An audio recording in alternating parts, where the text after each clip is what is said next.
root canals and implants. For your appointment, call 704-482-3281 or visit the website at shelbydentist.net. Yes, smiles are the specialty at Family Dentistry in Shelby, located at 416 West Warren Street. Kids love them. Hey, and you will too.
Exciting night of Friday Night Football on KTC Broadcasting here on the Witherspoon Insurance of Shelby pregame show with Kevin Hastings, Dennis Davis, Shannon Allen, and of course JP playing the spots and commercials, going to get the food, sitting here listening to more football, doing the postgame show, going home, going to bed, getting back up, coming to get breakfast for the guys in the morning. You can interrupt me anytime, Kevin. Anytime. You're doing great. You're doing great, JP. You're doing fantastic. Good evening, everybody. Welcome to the Witherspoon Insurance of Shelby pregame show, kickoff show here on KTC Broadcasting. Already had a bunch of kickoffs already last night, of course, and then we've got a bunch of games tonight. We've got two games tonight on KTC Broadcasting. Charlotte Catholic at Crest on WHS 21.5 FM, 1390 AM, KTCBroadcasting.com with Paul Foster and the return of Robbie Roop. Oh, good. To Crest High School. Good to see the Roopster back. So Rob tonight is back tonight. So if you folks out there been praying for him and everything, he's back tonight and we'll be on the broadcast over at Crest High School. Our other broadcast will be Jeff Jones and Chip Carter out at Olympic tonight. That game kicks off at 7 on WCSL 92.9 FM, okay? So Shelby at Olympic kicks off at 7. We'll go to their pregame on their field at 6:30 with Chip Carter and Jeff Jones. Brent Pascoe's out this week. RJ Roop will be at that game, actually, with the highlights. And we'll have highlights of both games. Tonight on the postgame show, we'll have Will Boykins and probably not Steve Green tonight, but we're going to have call-ins from some of our other broadcasters that did the games from last night. We're going to break down that North Lincoln East Rutherford game tonight later on with Richard Martin. He's going to tell us all about that game last night. 56-55 up at East Rutherford last night. East didn't quite cover the spread. They were picked to win by one, but North Lincoln had won by one. Okay. That was the funny business with that one then. Then we're going to go over those scores and more here in just a few minutes, and here at about 6:30, Dennis and I and Shannon and JP and Calvin, and we got a special guest coming in for the pregame show, guys, and we're all going to enjoy some Pete's Fish Box here. Yeah, that's good stuff. In just a little bit. 116 West 1st Street in Cherryville, folks. Call in your meal tonight, 704-802-4015. They're open till 8 o'clock tonight, Wednesday through Saturday, today and tomorrow. 3 to 8 p.m. Drive-through or walk-up window, 704-802-4015. Our dinner plates include hush puppies and your choice of tartar cocktail sauce, your choice of slaw, Cherryville slaw or marinated slaw. Your sides Pick a few your sides and a baked potato. You can get it salt and peppered, of course. There are all kinds of fish out there: flounder, catfish, perch, Alaskan white, calabash shrimp, fantail shrimp, deviled crabs. Get combos, chicken tenders for the kids, hush puppies, French fries, baked potatoes, deviled crabs, and more. And of course, it's Frog Leg Friday. Large plate specials, $18, $14 for small ones. So they have large, smalls, and senior kid plates as well. Except on the Frog Leg specials, those do not change on Fridays. So we're gonna have some of that and more here in just a little bit. Y'all excited about that? And if you go call in your order, you can eat what we're eating. I know. 704-802-4015 Pete's Fish Box in Cherryville. All right, guys. Also, Shannon, we've got. I'm gonna let you read this for just 1 second. Our Noah's. No, well, I get the scores up. Our Noah numbers bookkeeping. I'm trying to say Noah and numbers at the same time, I guess there. But I'll let you read that off, and I'll get the scores up for everybody. All right, so numbers bookkeeping and tax service at 707 South Lafayette Street here in Shelby. They're going to do a player of the week, or they're doing a player of the week every week from our local teams. Noel K at Numbers is sponsoring a Cleveland County Player of the Week. Announcers from each game will submit stats to the postgame show, and then the postgame show announces a winner each Friday night from 11 through 11:30. Numbers bookkeeping will have a trophy made for each week's winner, and at the end of the year, we'll name a player of the year, and then Numbers bookkeeping will present them with a $250 scholarship. Good. So thank you to Noel K at Numbers Bookkeeping, And if you're over at the Burns game, go by the concession stand and give him a thanks. but not tonight. They played last night. No. Thank you, Shannon. I don't know. He may be over there. I don't know. He may just sit there just staring at the field. You never know. All right, well, we do got some scores. I'm going to let Shannon and Dennis go over those right now as well up here on the big screen. And then our special guest can do the third column. So red scores with zeros. Of course, they play tonight. Didn't play last night. Our black scores on the screen are the finals. For the folks listening on the radio, what am I talking about? You can watch this show every Friday night live on YouTube, KTC Broadcasting channel. Go to YouTube, watch that. Red Zone channel. And the post-game show here on KTC. All right, Shannon and Dennis, I'm going to let you guys handle that. Shannon got the left column, Dennis the middle, and maybe if our special guest ever stops talking down the hallway, he can do the third column. All right. So, Dennis, I'll go ahead. So, last night, East Lincoln defeated Forest View 52-26. It was South Point over High Brighton 30-14.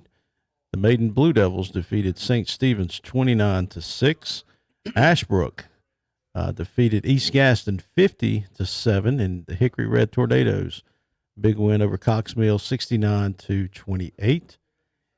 Also last night, Irwin defeated West Henderson 27-21 in a good matchup, and West Iredale defeated West Wilkes 37-22. The games for tonight, we've got, I can't even read that. What is that? East Henderson at Owen, Tuscola with Swain County, AC Reynolds at Watauga, which will be a big game up in the high country. Freedom traveling to Gaffney tonight. That'll be that was due to some team that did not play them this year, and they needed to fill in their revenue source, so they got Freedom to come down, and okay.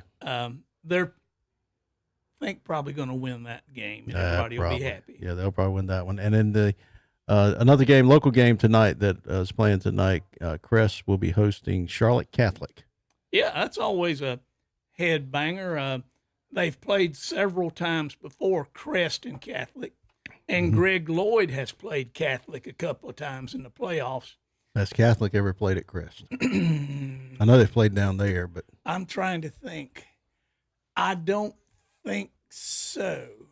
Yeah. We played them down there, and I'll tell you the the history of that game was it was such a rugged game that we lost a state championship the next week because we were so beat up and bruised and couldn't move.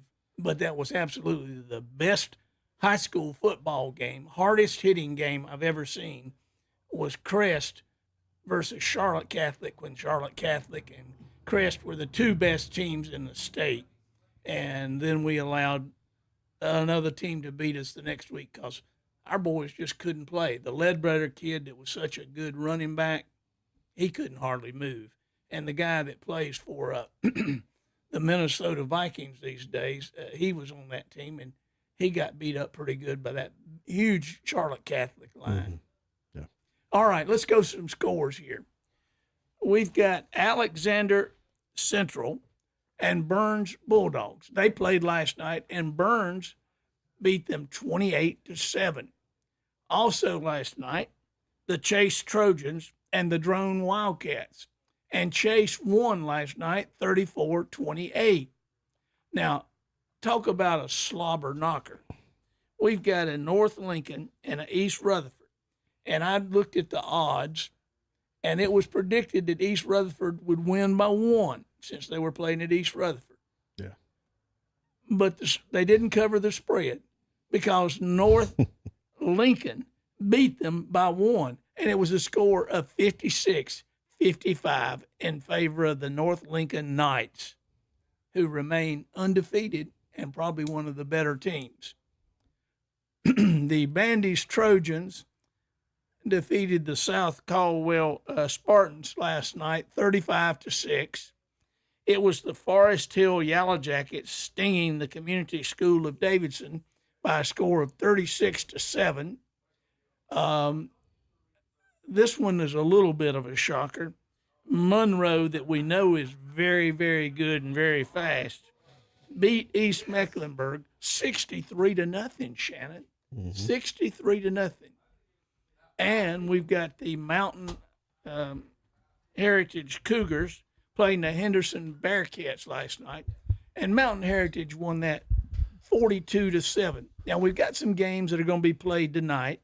We've got Shelby is down at Olympic tonight. You can hear that right here on WHS.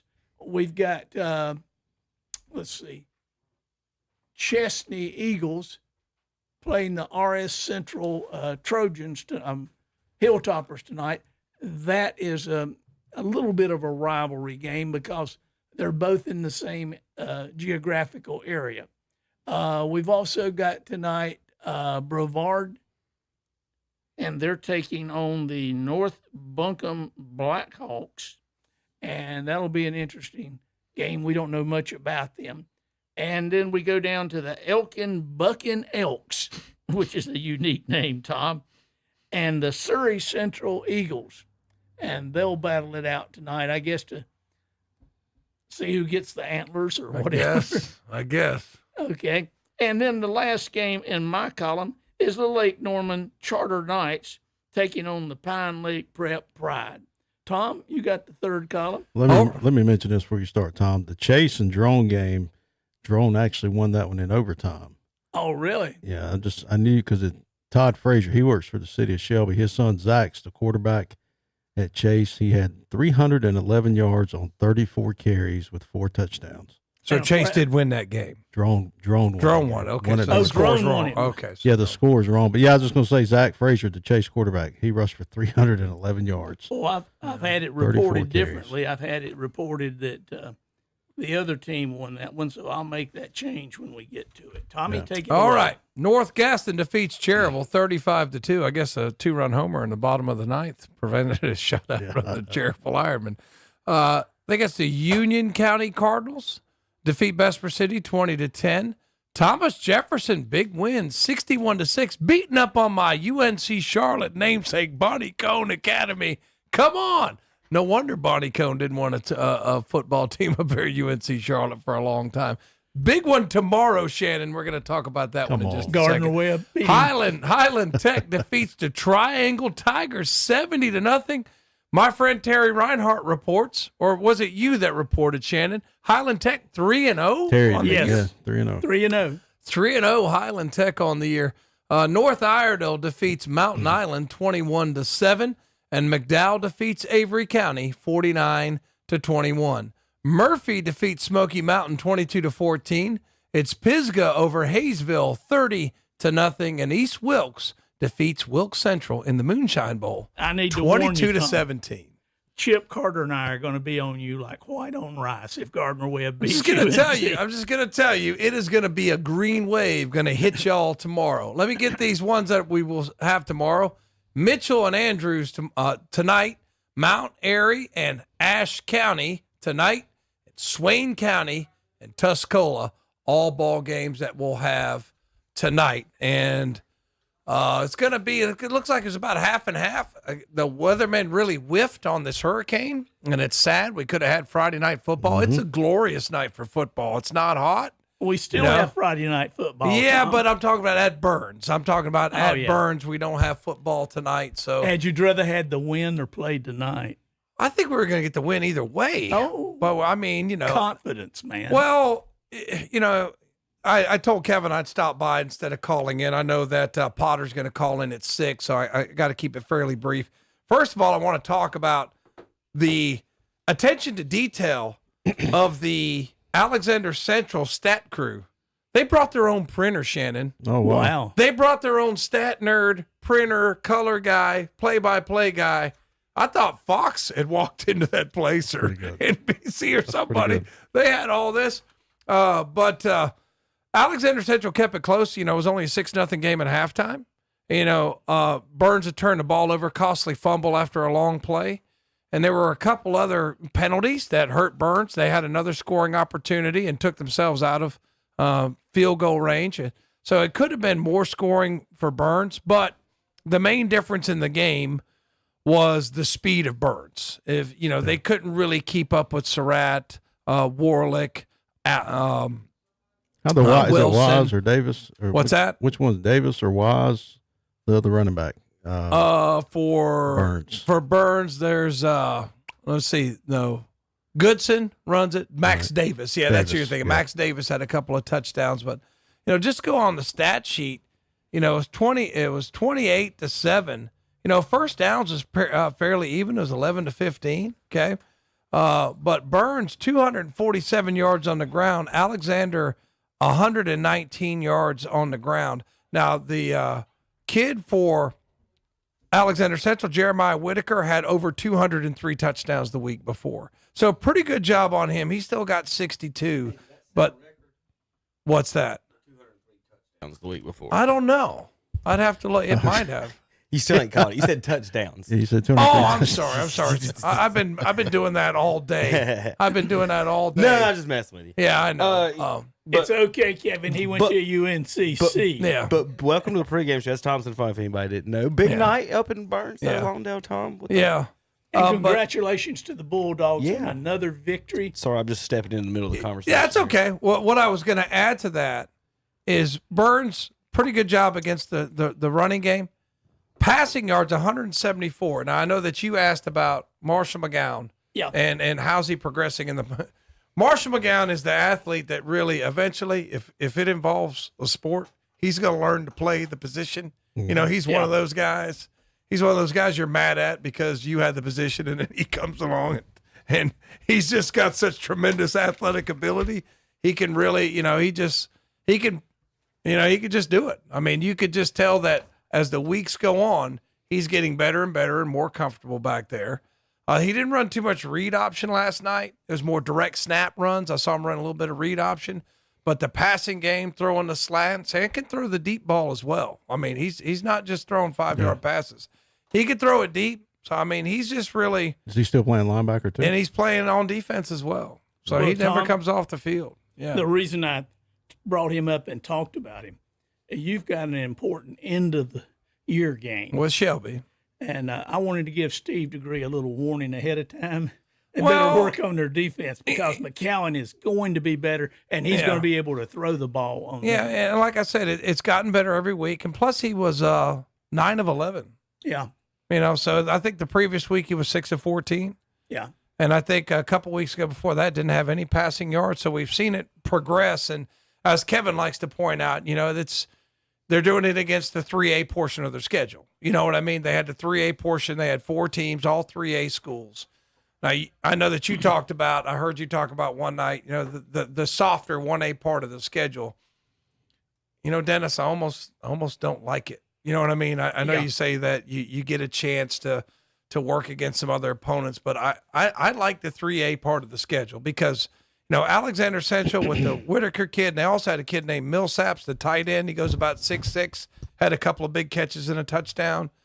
I think that if you're going to compete in the 2A, 3As, are going to sharpen you a lot better than, and it's not the 1A school's fault. They don't have the kids. You only got 25, 26 kids out there. Steel. Right. And it's just, I'm not like disrespecting anybody's program, but when you don't have as many kids, and like Kevin talks about, it's just tough to compete. The only thing 1A is good for, I shouldn't say it like that, but when you play like the bigger teams around here, like our teams, we've got like Burns in that conference, Burns and Shelby. Yeah. That 1A part will give them confidence as far as winning, is still, but I don't think you'd get, like you're saying, you won't get that 6'6". I don't even think it gives you confidence. I really think it makes you, I think it gives you a false sense of confidence. That's why I wish, I know this is the last year of this schedule. I just wish we weren't in this part of the schedule, but next year I think it'll improve,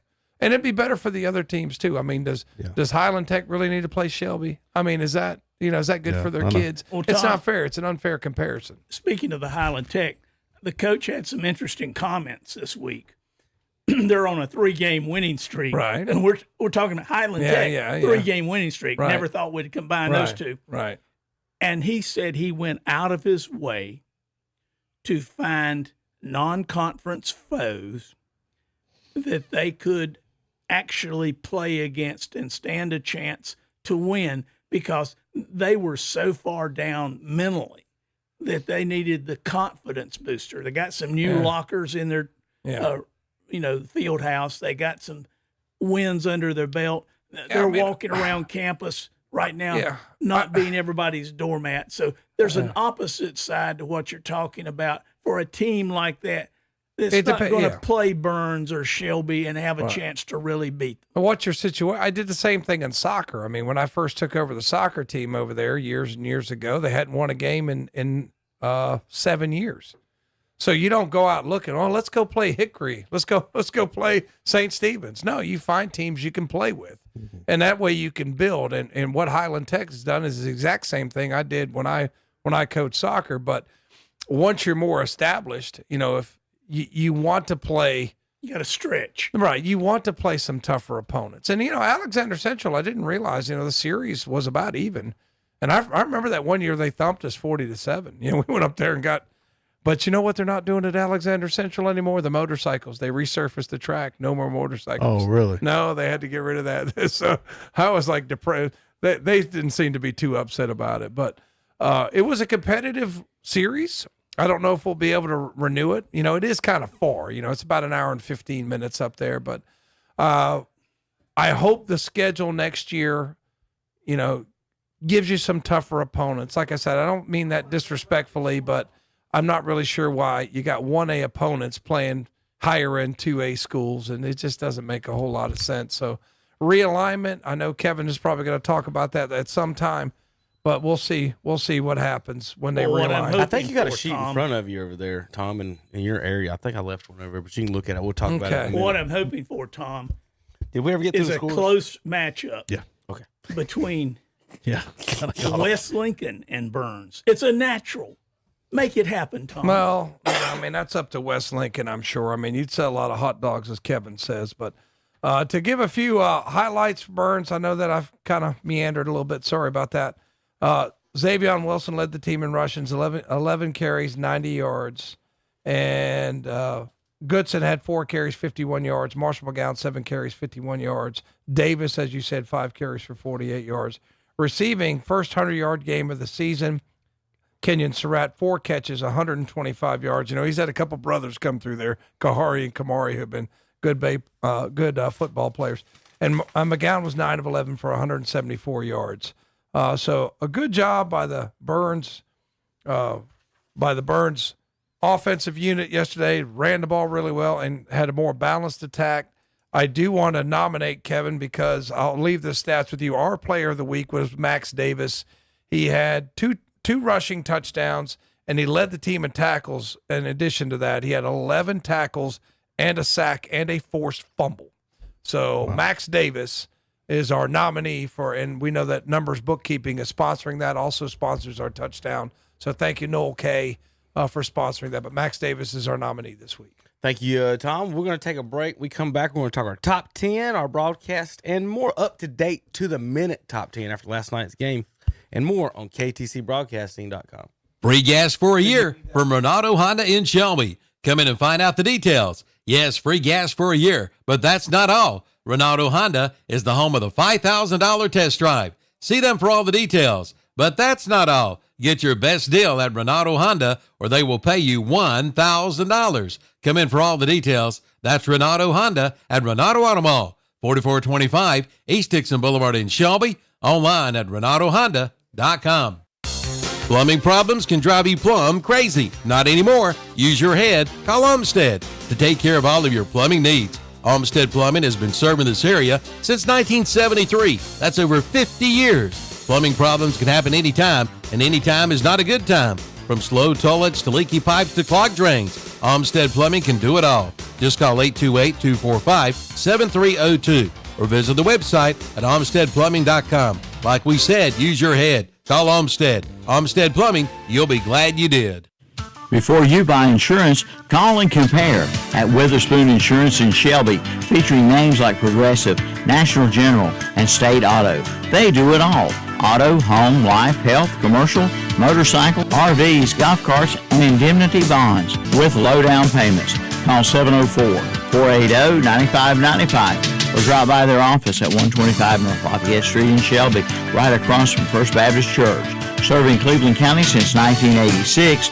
Online at WitherspoonInsurance.com.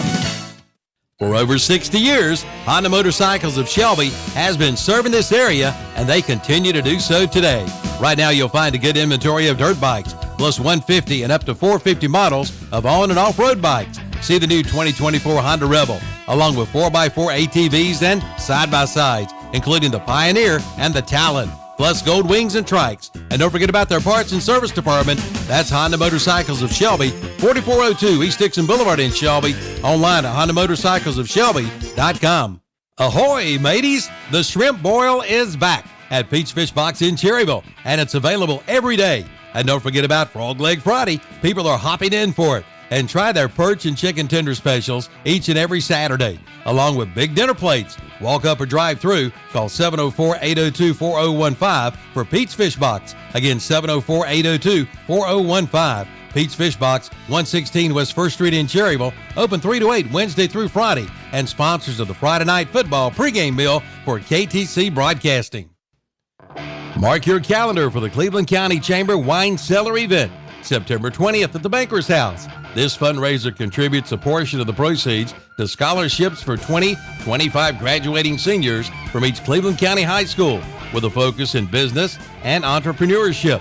Enjoy a fabulous venue, raffles, a silent auction, live music, food pairings, and a chance to win an instant wine cellar. That's 100 bottles of wine. The Cleveland Chamber and the event sponsor, Albemarle, invite you to come out and support the scholarship fund. September 20th, 5:30 to 7:30 at the Banker's House. For ticket information, go to clevelandchamber.org. Wait, don't you just hate waiting? Well, I do too. That's why I go to Alray Tire Center, where I get in and out service and check out some of their springtime specials, like alternator service starting at $79.95, an oil change starting at $47.99, brakes starting at $125 per axle, and they have great prices on tires, and most sizes are in stock, so you don't have to wait. Visit your nearest Alray Tire Center, West Main Street, Forest City, Lower Dallas Road in Dallas, East Main Street in Cherryville, West Dixon Boulevard, Shelby, and Carbon City Road in Morganton. You know, it seems those weed eaters, blowers, and chainsaws quit at the worst time. Well, Hardin Rentals and Sales in Forest City offers 1-week turnaround on small engine repairs. You'll be back at work in no time at all. And they can repair most all-name brands, including Gravely, Skag, Husqvarna, Steel, Echo, Redmax, John Deere, Toro, Bobcat, Spartan, and more. And they promise to have you back working quicker than any other shop. Call 828-286-7871 for Hardin Rentals and Sales, 365 Oak Street Extension, Forest City. Online at hardin-rentals.com. Now new at Willis Flooring Shop in Shelby. It's the all-new display of Dreamweaver carpet, Make your flooring dreams come true. Shop their big new showroom. See the new LVP flooring by Deacon, and yes, they have LVP flooring made right here in the good old USA. In addition to flooring, you'll find shower doors and glass, quartz and granite, and Marsh cabinets. Call 980-404-0065 for Willis Flooring Shop. See the new showroom and displays today and like them on Facebook too. It's 6:02 and you're listening to WHS Shelby, WCSL, Cherryville, Kings Mountain, and Gastonia. And I guess you could guess I am not JP, but we'll send it back to the studio, guys. It's all yours. Back at the studio.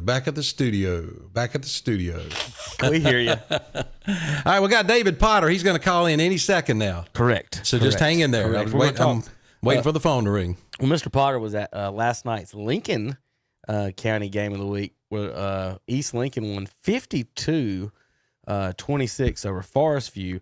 West Lincoln and Lincoln had the week off this week, so we don't have any news from them. But on our WAGY broadcast, we did have North Lincoln 56-55 over East Rutherford on Waggy last night. And Richard Martin's going to call us here later on in the post-game show and break down everything about that game as well.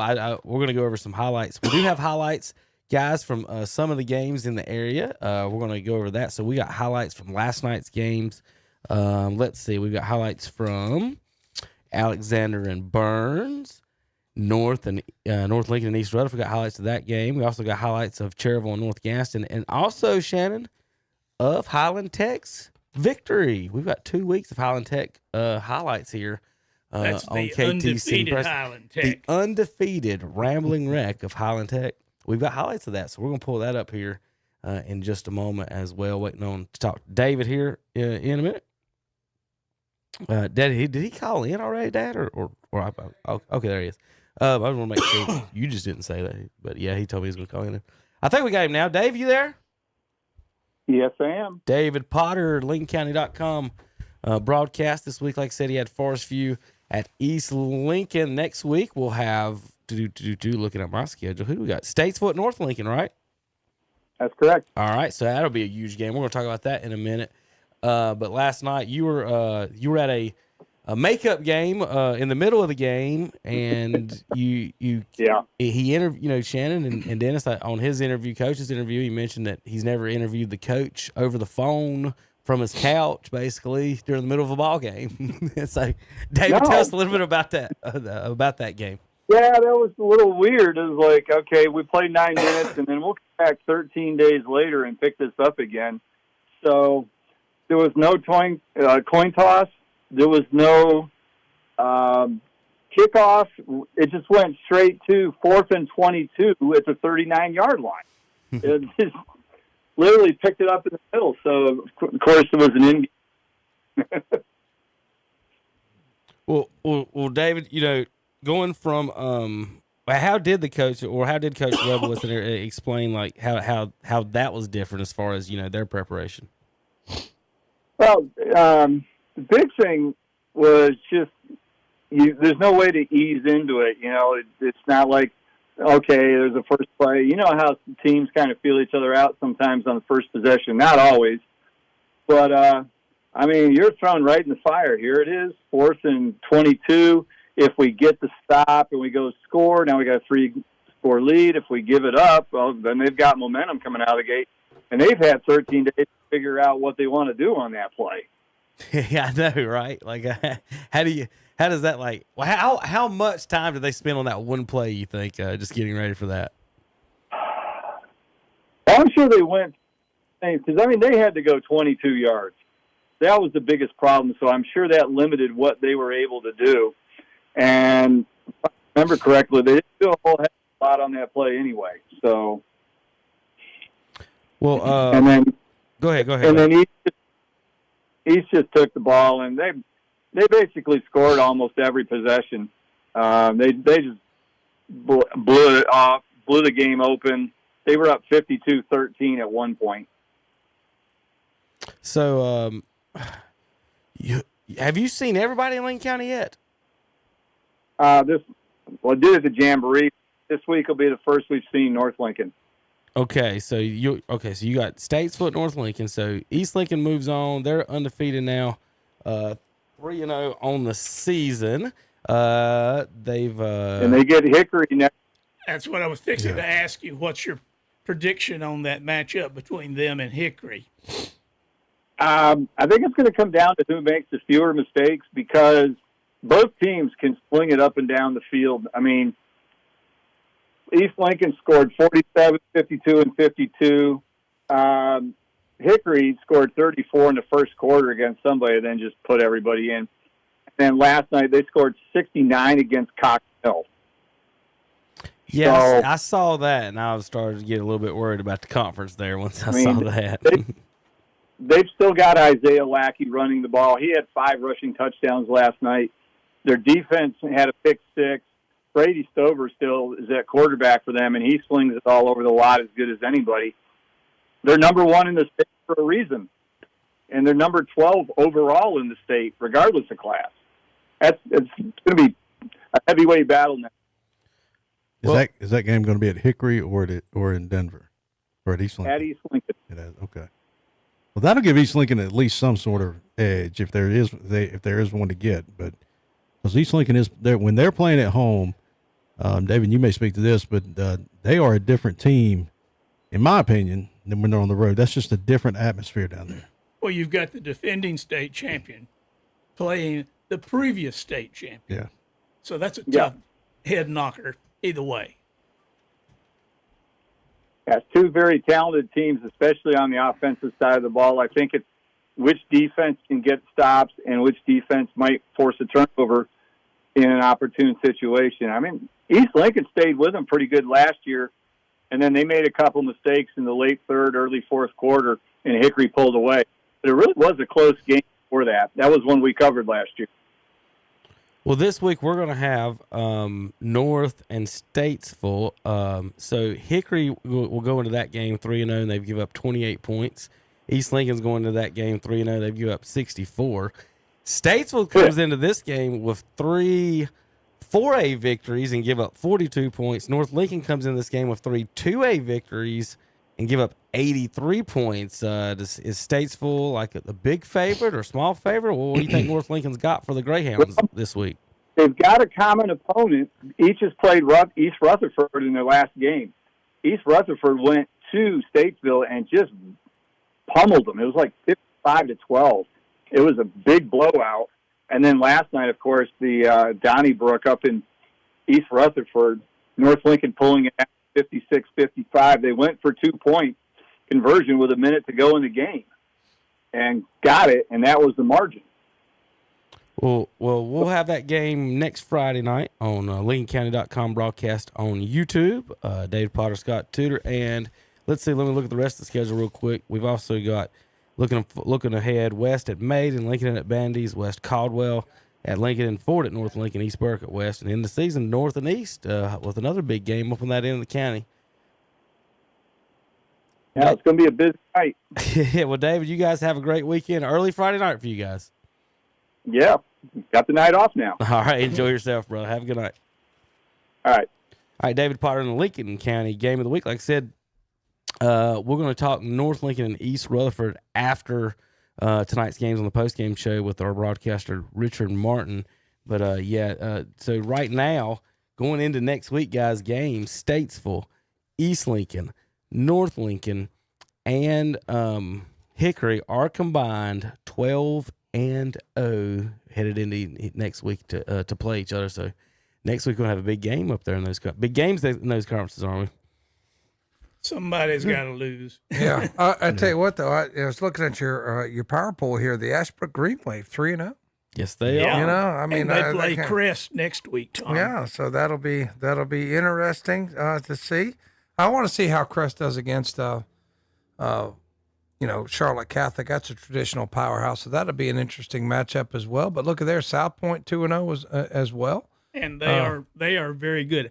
I think South Point may be the best team in the conference, Tom. Yeah, South Point will be good this year, and then Kings Mountain, I guess they're still going to be a force to be reckoned with. Yes. I know they kind of laid an egg against Shelby a little bit, but at 12 in the power poll right now. But I think as things play out, South Point, Crest, Kings Mountain. And then on the other side, as you guys talked about, Statesville, Hickory, East Lincoln, North Lincoln. It's going to be some good football. It's going to be some good football played as the season wears on. Well, for you folks listening on the radio and watching online, what's Tom talking about? Well, our power poll each week, we give standings. It's not a poll, it's standings. You get earned points for beating other schools, basically, and losing. You lose points for losing. 1 point for 1A victory, 2 for 2A, 3 for 3, and 4 for a 4A victory. You lose 0 if you lose to a 4A school. You lose 1 point, losing to a 3, 2 to a 2, and 3 to a 1A school. Dropping outside the top 25 after last night's game is only one team, Bessemer City. They lost. That's supposed to be a -1 on there. They're down to 27 after losing to Union Academy last night, 20-10. So we did have some reshuffling, though, all over the top 25, but we got a few games left tonight. So teams that can earn points tonight still on the scoreboard. Let's see. I think Brevard plays tonight. And Crest, of course, plays tonight. Shelby and RS Central are teams that will be able to add to their points totals here going forward tonight. So we're going to start. I'll do the 25. Brevard with 0 power points is tied with number 24, Community School of Davidson, and number 23, North Gaston. North Gaston wins the tiebreaker with those three with the 2 victories. And then Davidson wins the tiebreaker with Brevard with less defensive points allowed, 57-75. 1 power point, number 22, the Shelby Golden Lions right now 1-2, but they can add big time to their points. If they win tonight, a 4A Olympic, they could jump all the way up into the top 10 in power points and if they win tonight. North Iredale is at number 21. They got 1 power point there, 1-2. All right, Shannon, you got 20-16 there, boss. All right, Hunter Huss has 1 power point. They are 1-1, giving up 56 points. Then you got East Gaston also with 1 power point, but they are 2-2, and they have given up 99 points. At 18 is the East Rutherford Cavaliers. Just talking about them, they have 2 power points. They are 2-2, have given up 111 points. The Bearcats from Hendersonville with 2 power points are 2-2, but they have given up 90 points. And Tom, the Burns Bulldogs, 3 power points, 2-2. That defense has given up 80 points. Yeah, not bad. Like I said, the defense played very well last night, so we'll look for that to improve. The Crest game was kind of high scoring, so they gave up some points. But you guys came back in that second half. Yeah, we did. I mean, it's just, I'm not going to sit here and say that we would have come back and won the game, but when it was played on the Friday night and we got the stop, to start the second half, you got the stop, you got a little momentum, and you have to stop the game. But, well, you also got a chance to do adjustments, and there was no tape on Crest. Now there is tape on Crest. Right. So, I mean, there's, give and take. But, Crest won the game. It is what it is. But I was happy to see the defense last night had a strong showing. All right. I guess I'll do the 15. Yeah. All right. So West Iredale comes into 15, 2-1 record with 3 power points. They've given up 79 points. Is that the point differential or the points they've given up? That's points given up. Yeah. Okay. Highland Tech with 3 power points. They are 3-0. 3-0 Highland Tech. Undefeated. They've only given up 15 points. Bunker Hill, 4 power points. They're 2-1 record. They've given up 70 points. Kings Mountain, 4 power points. They're 2-1. They've given up 49 points. And West Lincoln, number 11, 4 power points, a 2-1 record. They've only given up 48 points. And you can give Terry a hard time about that in the morning. Well, no, I really can't say anything to Terry because after Cleveland laid an egg against Dallas, I'm going to have to listen to that. All right. Well, at number 10, believe it or not, the Crest Chargers, if I can read those little numbers. 4 power points, 2-0. Yep. 41 points given up. Together. Mm-hmm. South Point at number 9. South Point has, let's see. Oh, okay. Thank you, Tom. Yeah. That's old guys. We appreciate that. South Point has 5 power points. Y'all got it. They're 2-0, and they've given up 20 points. RS Central, which goes down to Chesney tonight, 6 power points. They're 2-1. They've given up 104 points. Maiden is number 7. They have 6 power points.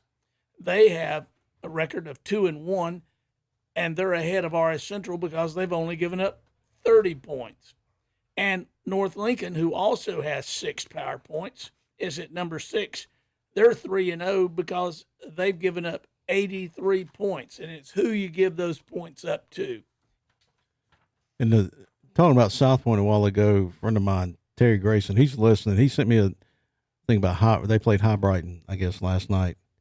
And late in the third quarter, South Point was only winning 16-14. So I think South Point, they're going to do what they're going to do and move the football. But I don't know if I would label them the best in that conference just yet. Because Ashbrook, I heard now, we mentioned them too. Ashbrook, they seem to have gotten something together. And that's going to be an interesting matchup between them and South Point. And also, of course, you got Crest sitting there too. In that, I guess is what the Big South. But Big South Ashbrook Conference. has always had the talent. Yeah. But they've never been able, and I don't know if it's coaching or attitude or what, but Ashbrook's never been able to perform on the field. We've talked about them being the all-airport team. They look like a winner, but they never could win. But it's been a long time since they've been 3-0. And early in the season, or it doesn't matter how bad they were playing. When they played Crest, they gave them a knockdown, drag-out fight.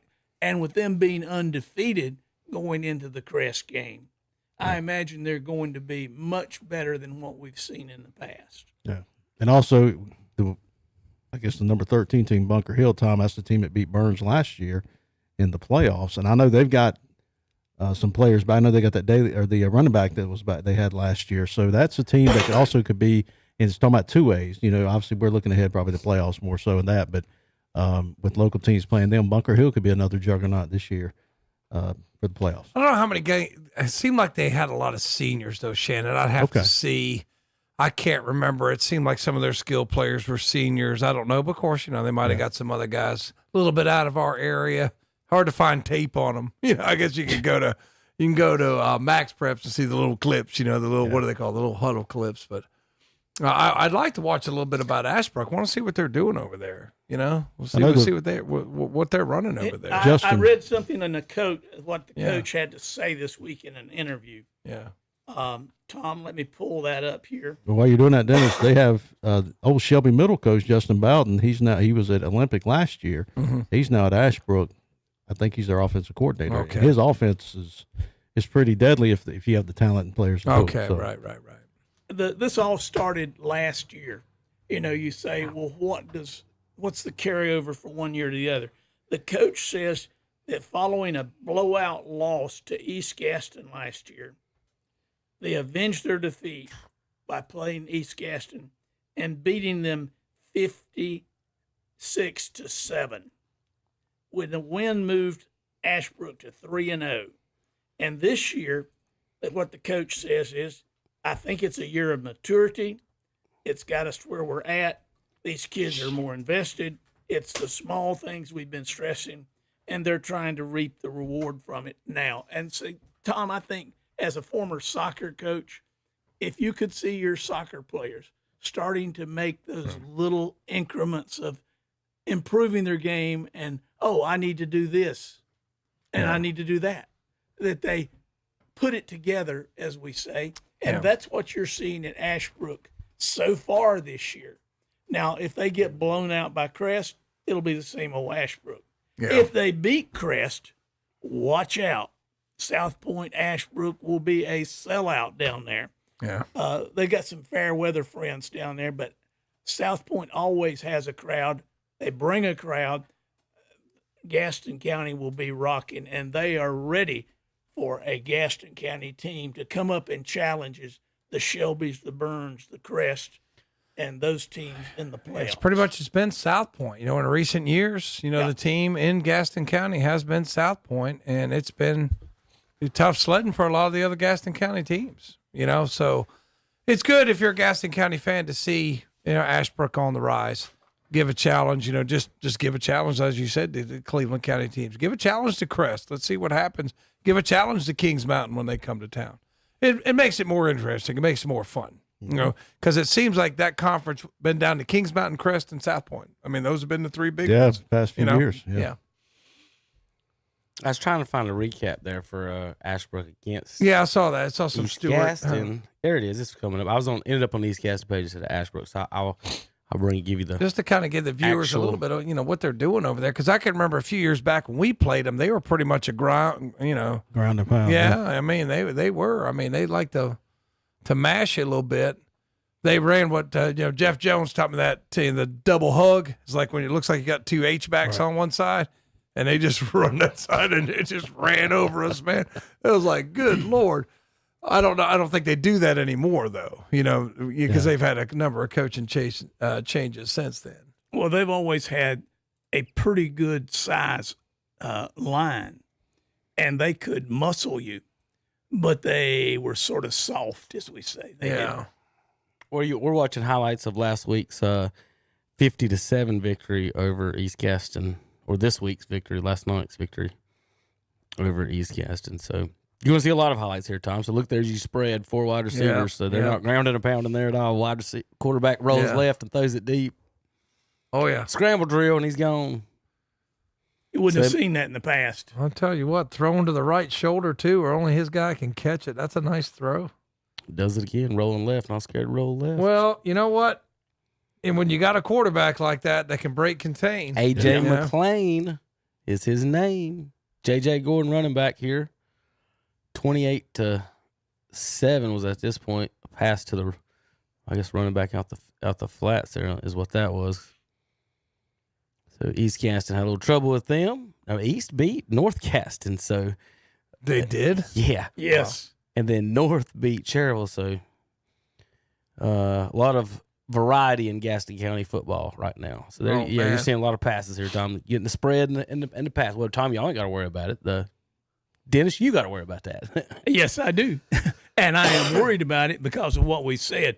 Normally, Ashbrook gets up somehow and plays Crest down to the wire when they don't have anything. And this year, they're feeling like they can come in being very competitive to this game. Yeah, it looks like they got a little talent. Had a pick six, had a punt return. Mm-hmm. Spread offense, pick six, punt return. Slot receivers about to shake a bunch of people for a touchdown here. So. Yeah. And he's throwing to multiple receivers, too. Mm-hmm. That's another thing. And if you're Crest and you think you're going to walk all over Gaston County, not this year. South Point is good. Ashbrook is good. Hunter Huss, not so much. 141 yards passing. Sorry, Dennis. Yeah, Forestry doesn't quite have it together yet. I haven't seen their updated record. I know they struggled against us. You also have Kings Mountain too in that conference. You can't overlook Kings them. Mountain. Yeah. So that'll be a great conference too. Just like talking about Lincoln County a while ago and teams up there. It'll be a knockdown drag out to especially when they start beating each other up, Yeah. Well, here's the thing though, guys. You're talking playoffs, Shannon. Okay, you're some team that won the little boo-boo conference and you get... Where's that at, Dennis? I didn't want to name any actual conference, Kevin, so we wouldn't get sued. But the point is, you win. You're the number one team in your conference, and then you get to play either Crest or Kings Mountain or South Point, or in this case, Ashbrook, and you start going, wait a minute, this is the fourth place team in that conference. That'll be pretty good. Yeah, they'll be pretty good. And too, there's one more thing. That guy Justin Bowden I was talking about, he said I happened to be watching KTC broadcasting. Wow! So he's actually watching. That's pretty cool. Yeah. So yeah, I'm telling you, it's gonna be fun in the Big South. Like I think our conference is gonna come down to us at Shelby as it does. I don't think East Gaston's really gonna challenge this year. Well, that's like I watch Tom and Kevin every Saturday morning on my radio. There you go, Dennis. I just look at the radio and you're not up that early, Dennis. You don't have to lie to us. Actually, Tom, so in 5 minutes, folks, you wake me up on Saturday morning. Let's break down the broadcast. It's like for a everybody. nightmare. Okay. In 5 minutes, Shelby fans, we're going to send you out on 92.9 FM. 1590 AM. You can listen on ktcbroadcasting.com. Click on the WCSL logo. WCSL, you're on Cherville radio station tonight. So tell your friends, tell your family, tell your cousins, aunts, uncles all across the nation. Shelby Golden Lions are on WCSL tonight. We're going to the stadium in 5 minutes out to Chip and Jeff. At 7, we will be going out on 101.5 FM to Charlotte Catholic and Crest, our regular time schedule. So for the folks online, we're going to stay till 7. And 101.5 will still be here doing the pregame till 7. But on the Shelby folks, if you want to listen to your pregame, it starts at 6:30, 92.9 FM, and you can also go to kdcbroadcasting.com.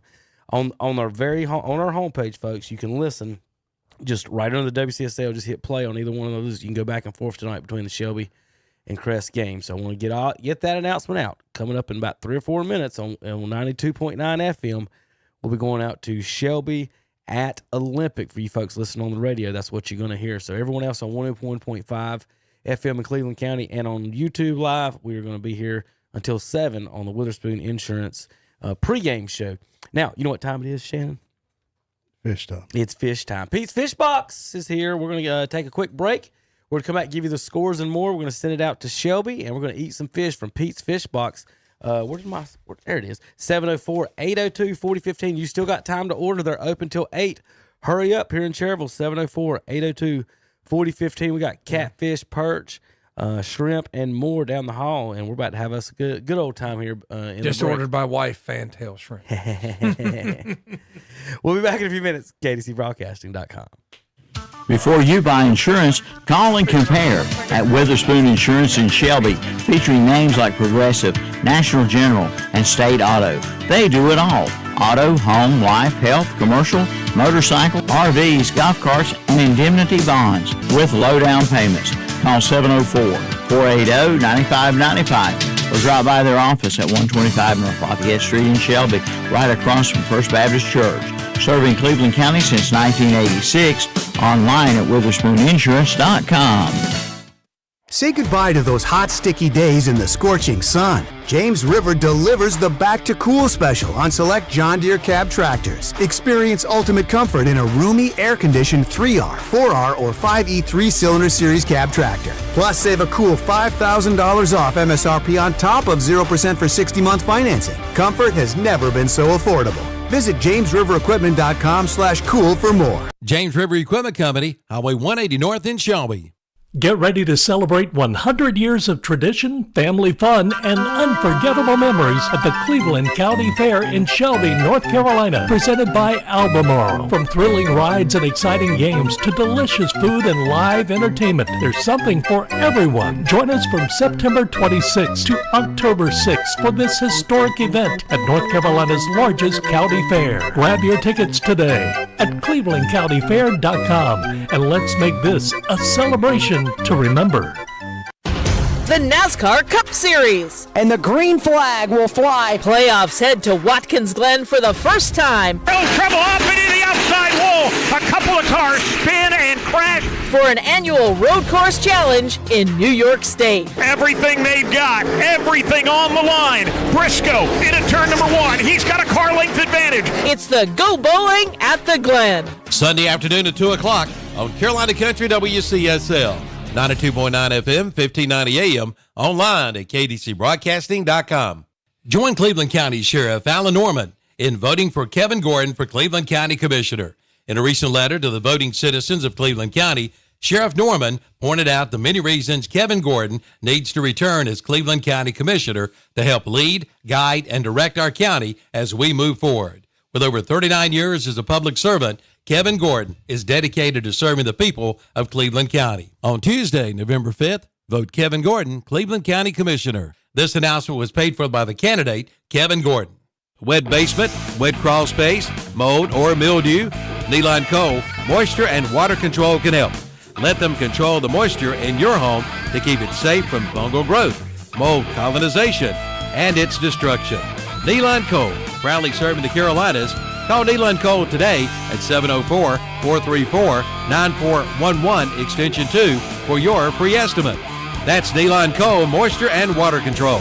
Say goodbye to those hot, sticky days in the scorching sun. James River delivers the Back to Cool special on select John Deere cab tractors. Experience ultimate comfort in a roomy, air-conditioned 3R, 4R, or 5E 3-cylinder series cab tractor. Plus, save a cool $5,000 off MSRP on top of 0% for 60-month financing. Comfort has never been so affordable. Visit JamesRiverEquipment.com/cool for more. James River Equipment Company, Highway 180 North in Shelby. From Shelby, turn off Highway 74 at Highway 226, up Highway 226 to the caution light at Zion Church Road. There on the corner is Kibo's. Been there for over 20 years. Kibo's, where you'll find Hunt Brothers Pizza, snacks, candy, chips, also soft drinks, hand-dipped and packaged ice cream, bread, tobacco products, and much more. Yes, that's Kibo's. And don't forget to fill that vehicle up with gasoline at Kibo's 226 North at the caution light in Shelby. And we're back on the Witherspoon Insurance Shelby pregame show with Kevin and the guys. They're talking some more games, some more sports, and some more on Friday Night Football. All right, welcome back to the broadcast. I'm gonna let Shannon go over the scores one more time here. We're gonna try to get Jeff and Chip and Shelby ready to rock out at the Olympic. All right, Shannon, you're on your own for a minute. All right, so last night it was North Gaston defeating Cherryville 35-2. Union County over Bessemer City 20-10. Thomas Jefferson, big win over Bonnie Cone Academy out of Charlotte 61-6. Highland Tech moves to 3-0 as they defeated the Triangle Tigers.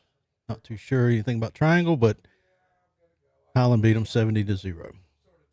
North Iredale defeated Mountain Island Charter 21-7. And it was the McDowell Titans over the Avery County Vikings 49-21. It was also the Murphy Bulldogs defeated Smoky Mountain 22-14. Hayesville losing to Pisgah 30-0, and East Wilkes 22-17 over Wilkes Central. Burns Bulldogs, Tom Senefani was just in talking about them. They defeated Alexander Central 28-7. It was the Drone Wildcats defeating the Chase Trojans in overtime 34-28. East Rutherford losing by 1 point to North Lincoln, 56-55 in a shootout last night in Rutherford County. Bandy's defeated South Caldwell 35-6. It was Forest Hills over the Community School of Davidson 36-7. And that's a rematch from last year in the playoffs where Forest Hills defeated them as well. Monroe all over East Meck 63-0. And Mountain Heritage defeating Hendersonville 42-7. West Iredale defeated West Wilkes 37-22. Irwin, big win over West Henderson. That gave West Henderson their first loss of the year, 27-21. Hickory defeated Cox Mill 69-28. Ashbrook over East Gaston over blowout 50-7. Maiden defeated St. Stephen's 29-6. South Point over High Brighton 30-14. And East Lincoln over Forest View, 52-26. Welcome back, everybody. Witherspoon Insurance of Shelby pregame show. Got our nomination for tonight's No Numbers Bookkeeping and Tax Service Player of the Week from Burns. That's going to be, I wrote it down, Max Davis. I threw the sheet down the hall and I spilled my lemonade on it, Shannon. Don't let me forget to pick that up here in a minute. You spilled the lemonade on me. Yeah. Yeah. Well, I didn't spill it, tipped it over. I flare chopped it kind of towards Shannon. It was cold. Excuses. That was cold. That was ice cold. Hey, ain't no excuse. I flare chopped it. Oh, boom. At least it didn't get in your face. Yeah. But, all right, guys, tonight, did you give the games for tonight, all the zeros? No, I did not. You cut me off, so. All right, so games that haven't played yet, folks. Freeman at Gaffney, Reynolds at Watauga, Tuscola at Swain County, East Henderson at and Elkin at Surrey Central, Brevard up at North Buncombe, Lake Norman Charter at Pine Lake Prep, Tuscola at Swain County, Mount Airy at Ashe County. That's a big game tonight. Andrews at Mitchell, RS Central's hosting Chesney, and then we'll have on the broadcast coming up very shortly, Shelby at Olympic and Charlotte Catholic at Crest are getting everything set up over at Olympic right now. Weren't allowed to get in the press box at Olympic. My question is, Dennis, Yep. you're a lawyer, and when you guys do, you use words and stuff that have meaning, right? Yeah. At what point do we just petition the world or whoever we need to petition, Athletic Association? Now, remember, if you want to be a member of the press to get into a press box and into a stadium in a press box, we were told you needed to pass a background check. Yep. And be able to get in the stadium and the press box. And pay $14 for it. And they gave us this big list of that they wanted that they wanted only working people in the actual press boxes. But they keep using that word press box, Shannon. Is it a press box? Or is it the coaching and good old boys box? That's what I'm saying. Let's rename it to what it is. Don't lie to me. Don't, the old Judge Judy would say, don't peel my leg and tell me it's raining. Yeah. But I mean, again, if we call Olympic and we say, can we get in the press box? We're doing a broadcast. And they say, no, we've already got a broadcast folks here taking up. Well, what's the rest of the press box doing? Like the coaches, it's not a coach's box. Mm-hmm. I've never been to one of these stadiums. And have y'all been to any one of these stadiums that says coach's box? Nope. I've never seen once the offensive coordinator's box. I've never seen that on any door anywhere. But for some reason, they come in and take over the actual press boxes and the broadcast booths. The coaches belong on the roof and outside. I hate to break your hearts. The press box who's working belongs on the inside with their equipment. So Shelby folks tonight, we weren't allowed in the press box. Not only that, Shannon, they didn't provide us a table. They didn't provide us chairs. It may rain tonight. They didn't provide us a tent. Only thing they provided was access to a power outlet that we can find somewhere in the stadium. Probably because nobody really cares about Olympic down there, and they don't have anybody in the press box. Well, they said they've got somebody. They said they've got somebody covered, their own broadcast team covered. Well, Kevin, that reminds me. So I don't know who that is, but I guess it's the school broadcast. That reminds me of a story a few years back where we had a playoff game up in the mountains, and you probably remember this. And we had to go up there, and you ran a drop cord. Oh, Kings Mountain? Yeah. AC Reynolds. That's right, AC Reynolds. Well, yeah. That was last year. Yeah, AC Reynolds, yeah. No, it was 2 years. Last year, 2 years ago. Anyway, they made us sit on in the opposite stands on the press and find a plug in on somewhere. And Reynolds had told us the previous year that they didn't want us doing the video up there, and me and the athletic director talked about that. He said it would keep people from coming. Kings Mountain not only filled up the stand, Shannon, during our video broadcast, they filled up the baseball stands behind the football stands. People were standing up on the press box of the baseball stands to see the football field. And me and this idiot AD had this stupid conversation about he's going to lose $10 of hot dog money in ticket sales. Well, where was he going to put them if they were already full? As I was saying, come on, man, don't lie to me. Again, don't piss on my leg and tell me it's raining. Have you noticed? But our guys, I just want to complain about that a little bit, is that our folks, our Shelby folks, Jeff and Chip and everybody and RJ is working hard to get you guys going and plugged up and finding a spot out at Olympic High School tonight. Kevin, have you noticed the correlation between IQ and AD? You make me not. Hey, we've got on the phone special guest and friend of the family and broadcast. He may be the most blindest umpire I've ever seen, though, Shannon. I don't know. You don't know? You've had a few. We got a couple. But his team scored 55 points last night. About the fourth most in North Carolina, according to my scoreboard, but he didn't get a win. Philip Russ, coach the East Rutherford Cavaliers. If JP hit all the buttons right, I may have him on here. Is that Coach Russ there? Yeah, I'm here, Gus. There he is. What's up, brother? Coach, I've got a question for you right off the bat. Oh, God, he's shooting right at you, Philip. All right, what you got? You were favored by one, and you couldn't cover the spread. You lost by one. Sorry, man. I'm gonna tell you, those ratings and those guesses. I mean, sometimes I think they're good bulletin board material for guys. Yeah. But no, last night, I mean, I don't know. I think the forecast was wrong. We're supposed to be getting 3 inches of rain and lightning and wind, and we moved up a game early and kind of threw our whole schedule off. But I thought our kids responded well. I mean, anytime you can get 55 points, I mean, surely, with the defense, we were hoping we could get off the field a little bit more. But North Lincoln's got a heck of a machine. I mean, I've told people all week it's South Point in the black and blue instead of the red and black. Well, Coach, I hate to admit this, but football forecasters and weathermen are of the same vein. We only talk about it if we get it right. Hey, well, it spit more rain last night than it spit rain all day long. So I hope the schedule stays clear for everybody tonight. But, we looked at that forecast, thought it would be better for us to try to get it in because we wanted to throw the ball. And, our quarterback done a really good job last night. I think he threw for 421 yards and 3 touchdowns. So he had a good night in the air, but our run game was still there. It was a juggernaut. I mean, I think, North Lincoln's ranked in the top 10 in 3A, and they brought a great crowd and a great team up there to East last night. And it was a heck of a shootout. Felt like a playoff game for sure. Well, you guys did a great job, and of course, I want to take the time to congratulate you on a little special package you got over at your way, the birth of a new baby there. Tell us a little about that darling baby. Well, I'm gonna tell you, we just we celebrated our firstborn's number 1 birthday last year. I didn't get to be a part of the North Lincoln game because when we birthed our daughter, we had to airlift her to Charlotte, and so I was actually tied up in the NICU in Charlotte and Levine's all of last week. So I've never got to coach against North Lincoln until this year. And then we just found out recently at the birthday that we're expecting another one. So the Russ clan grows by one, and we're at another little girl to our family here come the spring. Well, be careful next time you play North Lincoln. You may end up with 3. Yeah. Hey, no kidding. Are they on the schedule next year? That's what I was wondering. Yeah.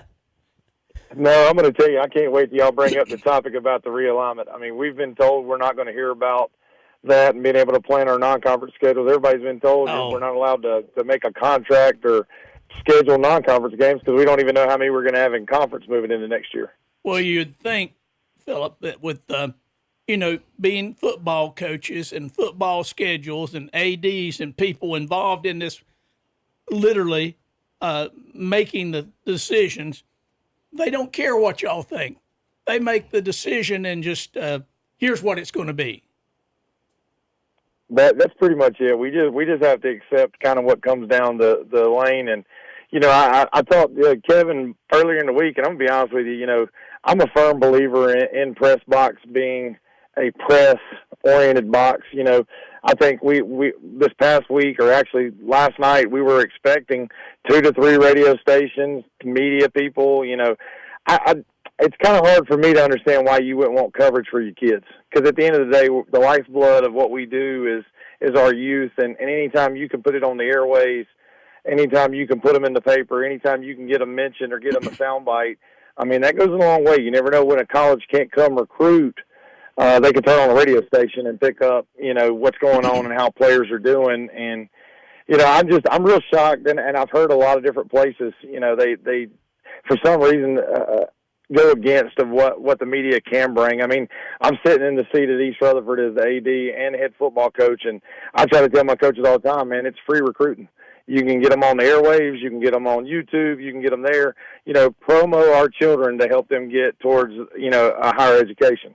Well, Coach, some people seem to think that it's just how many hot dogs they can sell in the stands and what's going on the field. And I know that you're building a program up there.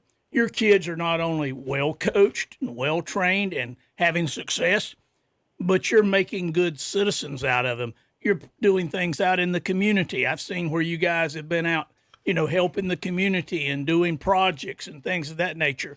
It's all part of the bigger picture, like you said. You're promoting the kids, you're promoting your school, and as a result, East Rutherford will reap the rewards for that. Hey, I greatly appreciate it. I'm glad you guys are able to see that. The big thing for us is 8% of the kids that play high school athletics get to go on and play in the college level.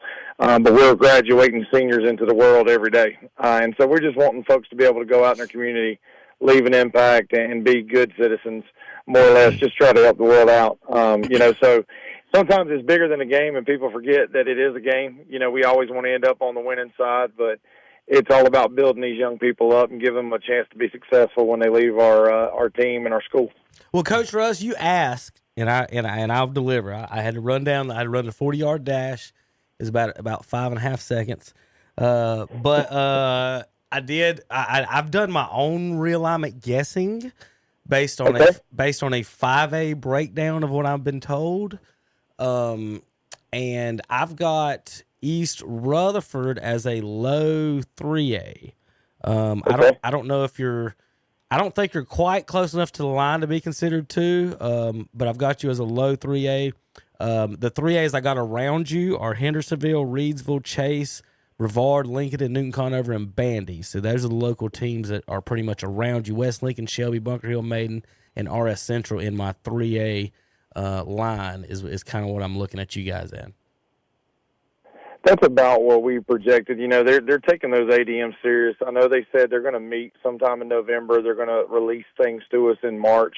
We go next week to our regional North Carolina Athletic Association meeting.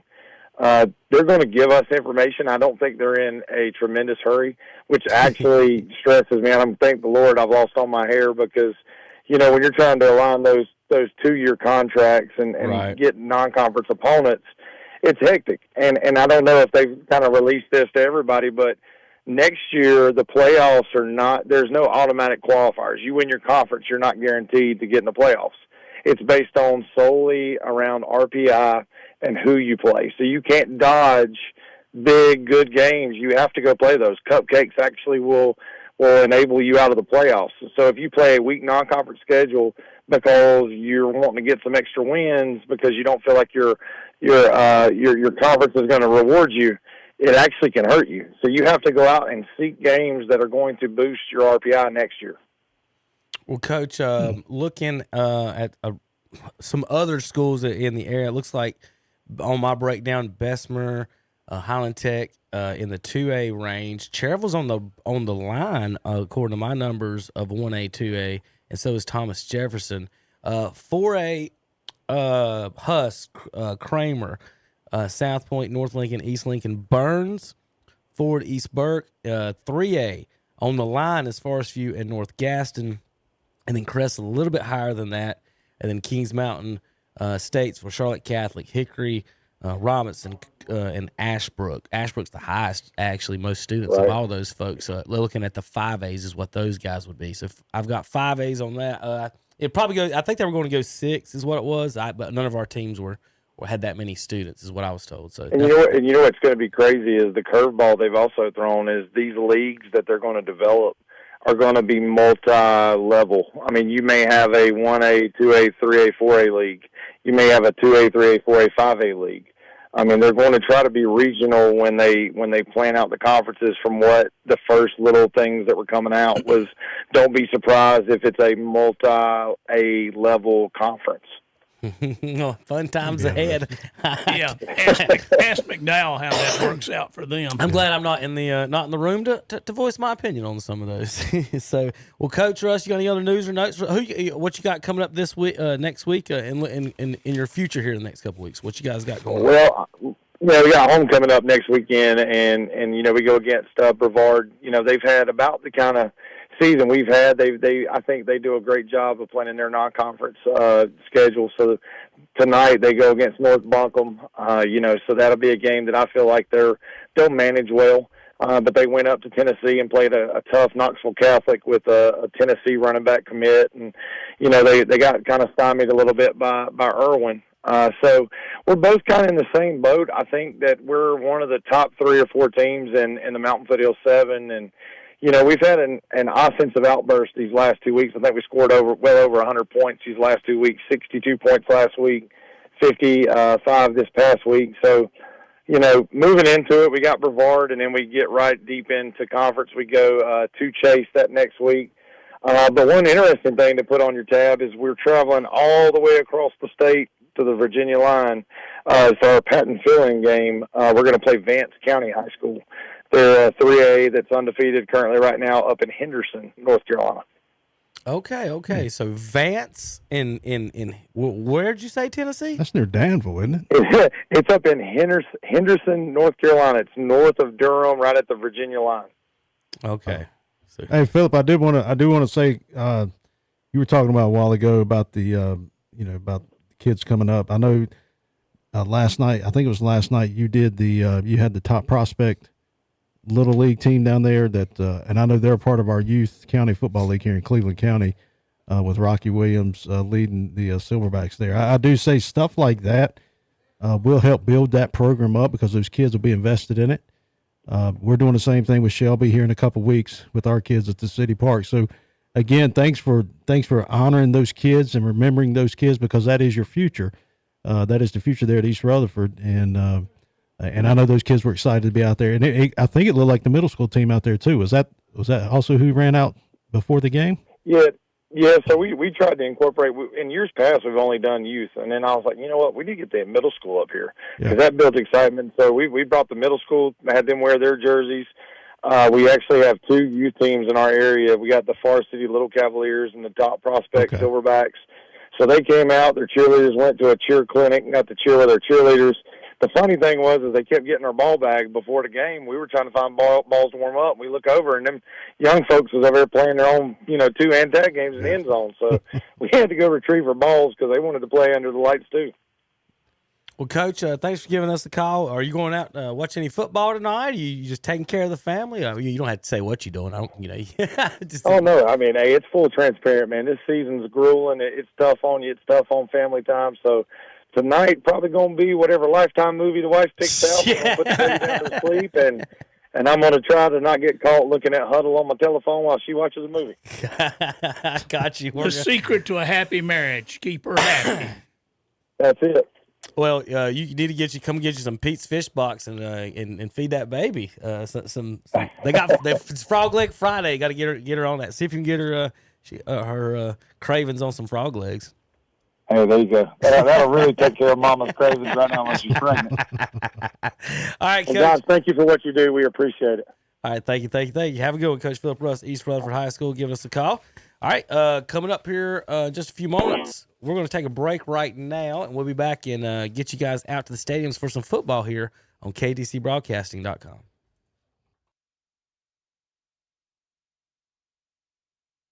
Good evening. Tonight's forecast, a chance for some showers early, then mostly cloudy overnight. Lows dip into the mid to upper 60s. We shouldn't see quite as much rain Saturday. A few showers, though, will be possible. Otherwise, mostly cloudy and breezy. Highs are in the upper 70s to lower 80s. Sunday, it's mostly cloudy with a few showers possible again. Highs range from the mid 70s to about 80. I'm meteorologist Kat Campbell in the Weather Center.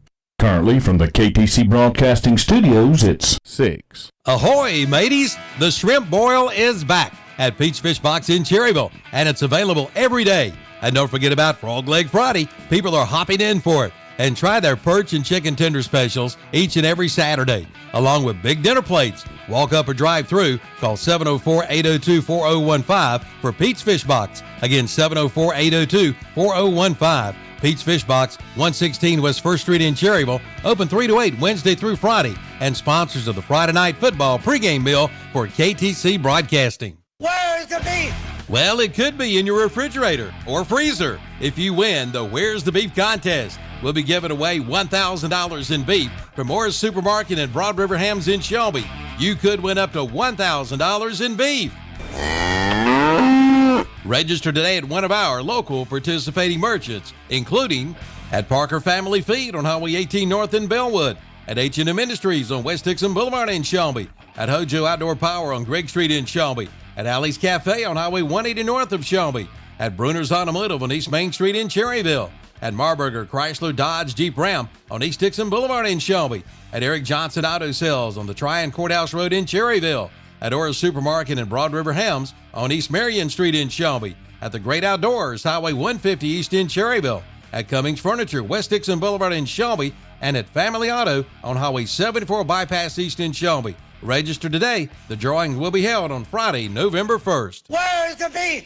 For one of the top golf experiences in this area, tee it up at Kings Mountain Country Club. Book your tee time by calling 704-739-5871. Right now, play and ride 9 holes Monday through Friday for just $20. Play and ride 18 holes Monday through Friday for only $36. Seniors can play and ride 18 holes Monday through Friday for $29. Play and ride 18 holes on the weekends for $55. The Kings Mountain Country Club, 109 Country Club Road in Kings Mountain. Online at kingsmountaincc.com.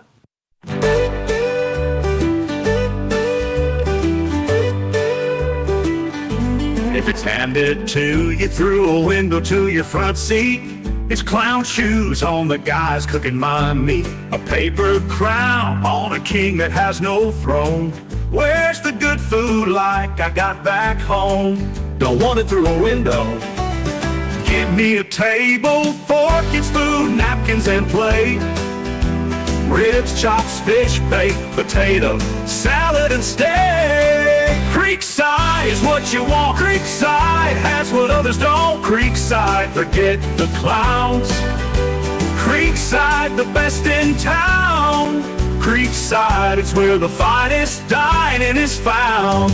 Creekside Restaurant. Creekside has what others don't. Creekside, forget the clown. Creekside, best in town. Creekside, it's where the finest dining is found. Creekside Restaurant.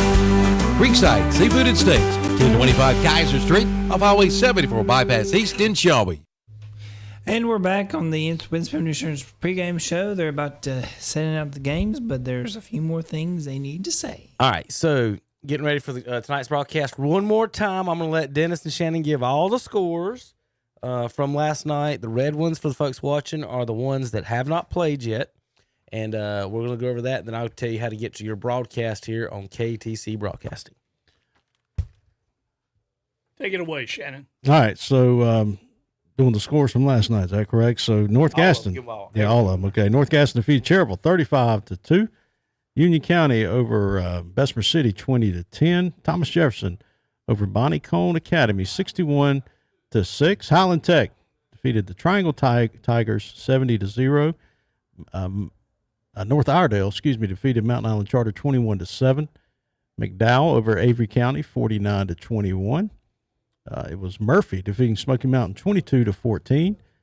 Pisgah over Hayesville 30-0. East Wilkes over Wilkes Central 22-17. Games tonight. Andrews will be traveling to Mitchell. Mount Airy will be at Ashe County, and Tuscola will be going to Swain County. Okay, so you did the far right column. Yeah. I'll take the middle column, and we'll start down here at the bottom with the games that were played last night. Mountain Heritage Cougars 42, Hendersonville Bearcats 7. It was the Monroe Redhawks, very talented team by the way, 63-0 over East Mecklenburg Eagles. I'm not familiar with that East Mecklenburg. I think that might be a charter school. Forest Hill Yellow Jackets 26, Community School of Davidson 7. It was the Bandy's Trojans 35, South Caldwell Spartans 6. And in a slobber knocker last night, North Lincoln Knights 56, East Rutherford Cavaliers 55. It was the Chase Trojans running to victory last night 34-28. It was the Burns Bulldogs over the Alexander Central Cougars 28-7. And we have some games that are being played tonight. That would be Olympic Trojans taking on the Shelby Golden Lions as they travel down to Charlotte. RS Central Hilltoppers are taking on the Chesney Eagles. The North Buncombe Blackhawks are taking on the Brevard Blue Devils. And the Surrey Central Eagles are taking on the Elkin Bucking Elks. And Pine Lake Prep Pride takes on the Lake Norman Charter Knights. All right. So Irwin defeated West Henderson last night 27-21. West Iredale over West Wilkes 37-22. Games. Dennis in that bottom left. Freedom traveling all the way to Gaffney. Take on the Indians. AC Reynolds going to Watauga. Tuscola over Swain County. And East Henderson will be going to Owen. All right. In the upper Hickory, probably the number one team in the state, 3A-wise, beat Cox Mill last night by a score of 69-28. And you're going to have a showdown between them and East Lincoln coming along here real soon. Ashbrook and East Gaston Warriors. I don't have a score on that 50-7 Ashbrook. But I think they play. Yeah, there it is on the upper board up there. It was 50-7. The Greenbrook Ashbrook Greenway is rolling, and they roll with Crest next week in a conference rivalry. Maiden Blue Devils 29, St. Stephen's 6, South Point Red Raiders 30, High Brighton 14, East Lincoln Mustangs 52, Forest View Jaguars. To be played tonight, Charlotte Catholic visits the Crest Chargers at home. It's the East Gaston Warriors. They played last night. I didn't have that one on my sheet. And you're right, that Freedom Patriots and Gaffney, that's sort of a makeup game, which was supposed to be the Crest game that got canceled early in the year. And that meant, let's see, what was it? Burns is having stadium renovations. Gaffney was missing a home game. They only had 5 home games. Season tickets were for 6 games. So they got Freedom to come down and fill in so that they have 6 home games. Yep. I hope the financial rewards are good because the football rewards will not be.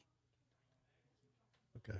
All right. So, yeah, Dennis, you're right. A big game down there for Freedom going down to Gaffney, but also a lot of good games tonight. There's not many in our local area, but again, games that because for most teams this is it. This is your non-conference game, last non-conference game, because you will start conference play next week. You mentioned Ashbrook and Crest start up next week, and if I'm not mistaken, Shelby and Cherryville, no, or Shelby may be off.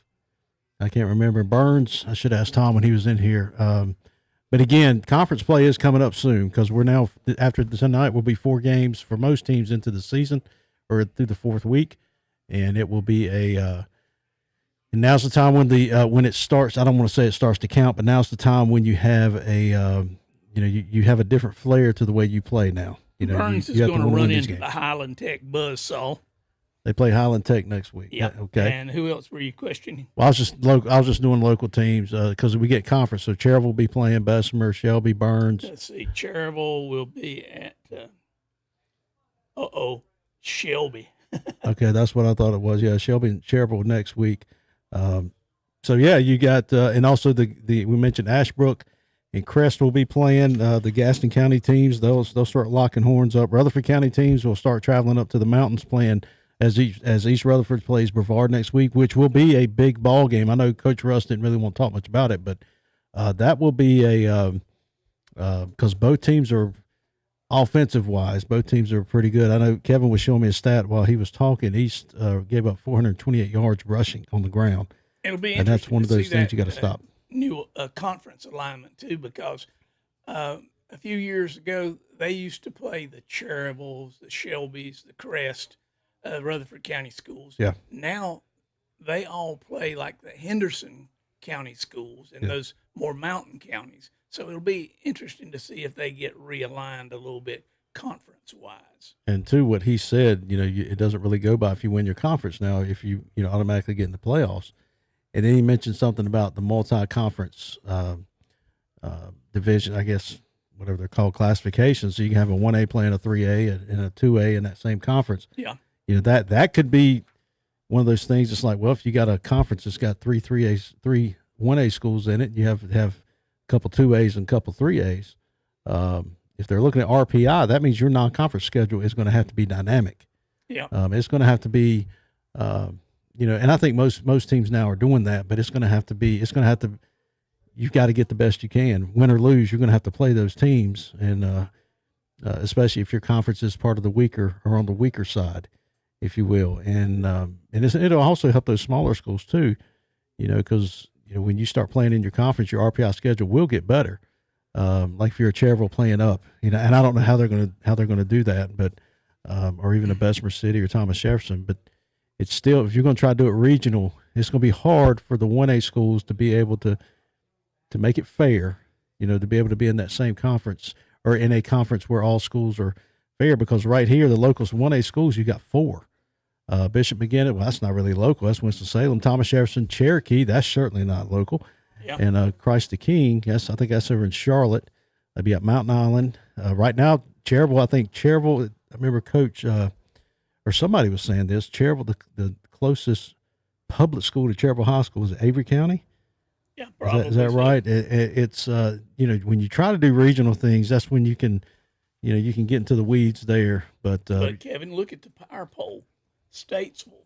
Yeah. Statesville has 12 power points. How did they get that?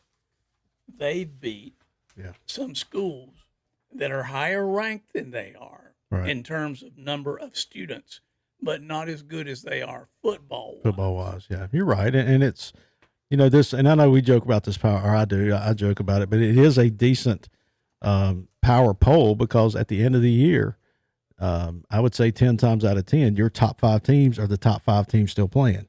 And it's normally the best teams in the area. So, like right now, Bandy's sitting at 3-0. I don't really know anything about Bandy's. But again, we talked about this other team a while ago, Ashbrook, sitting at 3-0. Who have they played? Well, it don't matter. They're 3-0. They're when you win 3 games, or especially like in their circumstance, you're 3-0, you haven't lost a game, and you haven't been 3-0 in a long time.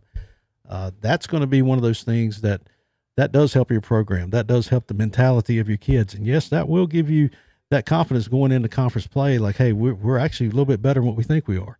And, you'll start acting that way. You'll start playing that way because we've seen it happen with our local teams. Shelby was in that. Everybody said, oh, they're in that weak conference. Well, they won 4 in a row. They win state championships, and that's the conference is what it is. But it's all about who's got the best team at the right, or who's playing the best football at the right time with the best players, and just play it and let the chips fall where they may. Well, some people ask us funny questions about, well, how did you get my team ranked in this position? How's come my team's not better than that team, kind of thing. And to be quite honest, Kevin tells you how these are figured. Yeah. And he's not the only one. I was reading Brian Simmons' football predictions this week, and I'm just going to read you his criteria for selecting this. I calculate the spread for each game by taking the power ratings of the 2 teams, adding in 2 points for the home team. If the margin of victory exceeds 42 points, take the difference between the forecast spread and 42 and divide by 2 to get my projected spread due to the new NC Mercy rule, running clock once spread hits 42. For example, 60 points would become 51 points. 50 points would become 46. The predictions will become more accurate as the season progresses. So there's another thing. You can't, at the early in the season, make ironclad predictions or rankings because everything tends to change, and it tends to even out over the course of the season. Yeah, it does. And and also Simmons' rating, he doesn't factor in injuries happening. He doesn't, especially like at the beginning of the season, that first game is like, oh, well, so-and-so, look at what they did last year. Yeah. It's like, well, it don't matter what they did last year. It's who you got this year. And, especially if they lost a lot of starters from last year's team. But what we're doing, Dennis, just for people listening, we're talking just because of the they're trying to get the things work together for the Shelby Olympic game. Yep. And so they told us to keep talking. So that's what we're doing. So if you're tuning in, wanting to listen to the Jeff Jones and who's with him? Chip Carter. Yeah, Chip Carter. If you're ready to listen to the Shelby game, that's they are getting everything set up. As Kevin mentioned a while ago, they knew KTC was coming and pretty much told them when they got there, hey, we don't have any room for you in the press box. So now they're having to drop a cord and set up outside. So which is, we could all say many things about that, but might have had to gone to Lowe's and bought a power generator too. Yeah, could have. But again, that game down there tonight, just talking about some games that aren't being played because we really haven't done that much ourselves here tonight. But for Shelby to be successful, they're going to have to limit the turnovers, and Olympics is going to be big, and they're going to have to, and Shelby's going to have to make sure the Olympic doesn't get the big play. That's the main, in my opinion. That I think that's the key for the Golden Lions. And then another local game, you got Charlotte Catholic coming to Crest. Charlotte Catholic has a really good quarterback. I would say he's a Power 5 type of kid, but they run the ball. But then I was told when Catholic runs the ball, they can't run it. They'll go into the spread and start throwing. So Crest is going to have a handful tonight over at Sid Bryson Stadium. But again, you never know because we can make predictions all day long. But just one play could change the whole outcome of that game. And I do like Crest's secondary versus that quarterback, and I do like Shelby's receivers, especially those young receivers stepping up tonight in Olympic to face the Olympic Trojans. Well, what Shelby needs to be aware of is they've allowed 78 points in 2 weeks against AC Reynolds and Crest, passing teams. Yeah. And the turnovers have been really the problem. The Golden Lions have 9 turnovers through 3 games. You can't give the ball up basically 3 times a game and expect it to favor your team. Oh, I made a mistake. I thought was waiting on the Shelby. I think Shelby is live. We're waiting on the Crest. Yeah, Shelby's already live. They're on CSL. That's right. Yeah, that's right. So we're waiting to get the Crest broadcast up. So sorry for the Crest people. I didn't want to. Don't mean to rub any salt there, but I started to say, why don't you run over to that game and then you can call us on the phone and tell us what's happening. Yeah. I mean, and that's another thing too about these early games. When you get these bigger schools in there, you get a good crowd, and I'm sure there'll be a good crowd tonight at Crest. And just like there's been good crowds. I went to the Shelby Kingsmount game. There was a big crowd there last week. Crest, and oh goodness, who did they play last week, Dennis? Oh my gosh. Week, not the Burns, but who'd they play?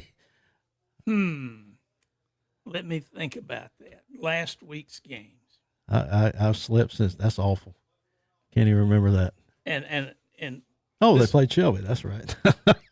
I knew you were trying to forget that one. I was going to see how long it took you, but yeah, and there was a good crowd at that game, and it was it's those county rivals are going to be they're going to bring the crowds in there. And again, when you get to these we talked about a while ago, we get these conference games, like before, talking about Ashbrook. Ashbrook really didn't bring a crowd before. I'm sure now, they got a little swagger behind them. They're going to bring a crowd. And hopefully that does help attendance, and I think the kids on the field do feed off that. Oh, yeah. Sure. Well, if you were a player at Ashbrook and you were undefeated, you're walking the halls a little bit different. Oh, yeah, this year. You've got a little swagger. That's and what when absolutely. You go out to warm up and you say, we play Crest tough every year. We just can't get it finished. But this year, we're going to do it. And if they beat a Crest or a Kings Mountain or a South Point, there's no telling where they could end up in terms of the playoffs. Yeah, you're right. So, so that's those are our games, the local games tonight that we're waiting on, or that are starting tonight. Excuse me. Charlotte Catholic at Crest, Freedom down at Gaffney, AC Reynolds at Watauga, Tuscola will be at Swain County, East Henderson at Owen, Shelby at Olympic, Chesney at RS Central, Brevard at North Buncombe, Elkin will be at Surrey Central, Lake Norman Charter, Dennis Pine Lake Prep, and there's 3 more. Andrews at Mitchell, Mount Airy at Ashe County, and Tuscola will be going to Swain County. You mentioned Hickory a while ago, the number 1 team in 3A. I think that may be the best team in Western North Carolina, 1A through 4A. Yeah, and I think East Lincoln's going to have something to say about that conference ranking for Hickory. Yeah, we talked to David a while ago. He really didn't mention anything about that, but I just remember teams when they go to East Lincoln, it's a different atmosphere. The field's still the same, the stadium's the same, it's a turf field, but it's a different type of atmosphere. And I don't know why. It's just it's a different feel when it's an open stadium. It's not like really like it doesn't have the banks or anything like that. Yeah.